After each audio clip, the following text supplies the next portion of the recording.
Guys, this is Greg Farley, aka Pegasus from the Wisefire Alliance, and we got to talk about Noble Knight support. Flaming Noble Knights, what are we even talking about? Well, first up, we got to talk about the level 1, 500 attack, 200 defense, level 1 monster, which you can banish a fire monster from your hand or graveyard, and then special summon this card from your hand, and you can make this card's level become that of the banished monster. The second effect, you can banish this card from your grave. During the second standby phase after activating it, you can special summon this banished card. Very interesting card. It's definitely going in a new direction. Next up, we got to talk about the level 4 monster, 1500 attack, 2000 defense, which is Noble Knight Ogier.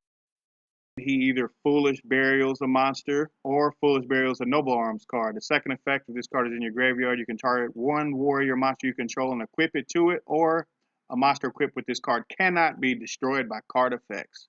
Pretty good card itself. Next up, have Noble Knight Olivier, I guess that's how you say it, another level 4 monster. His first effect, you can send one fire warrior monster or one equipped spell from your hand or face up field to the grave, special summon this card from your hand, and if you do, its level becomes 1. If this card is in your grave, you can target one warrior monster you control, equip it.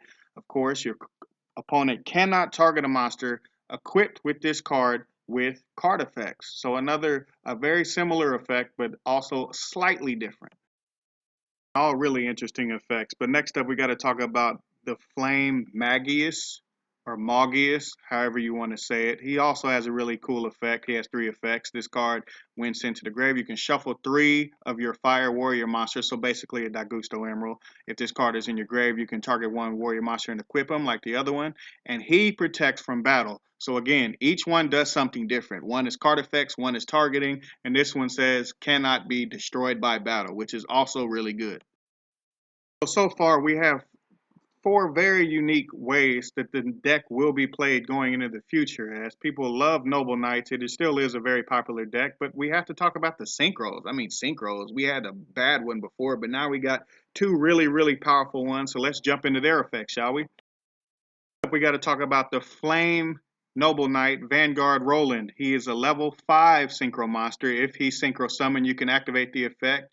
During this turn's end phase, send one equip spell from your deck to the grave, then add one warrior monster, so a Scarm in the end phase. His second effect during the main phase, if this card is in your graveyard, quick effect, you can target one warrior monster you control, equip this card to that target you control as an equipped card. With this effect, it gains 500 attack.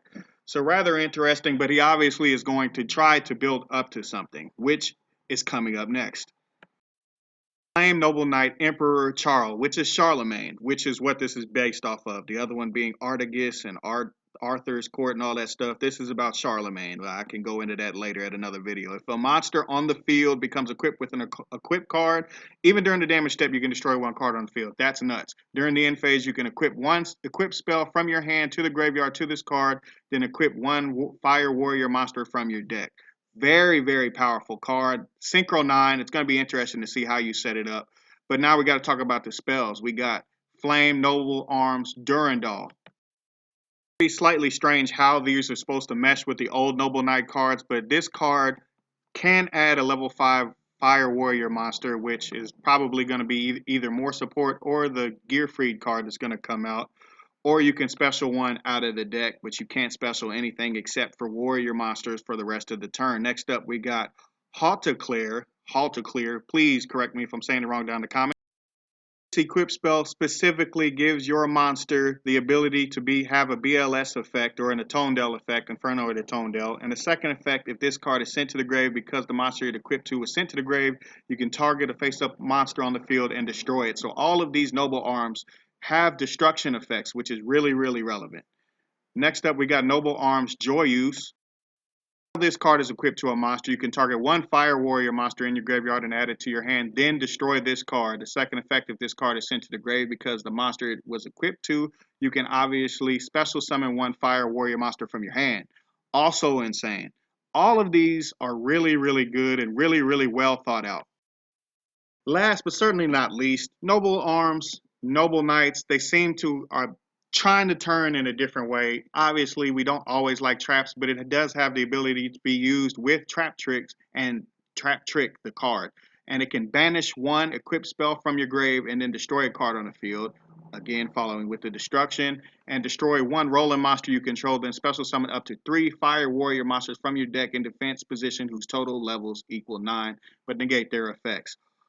Man, this stuff is really, really cool. We are going to have replays of this deck. Make sure you check out YGO Light and sort of channels like that. They already have them up.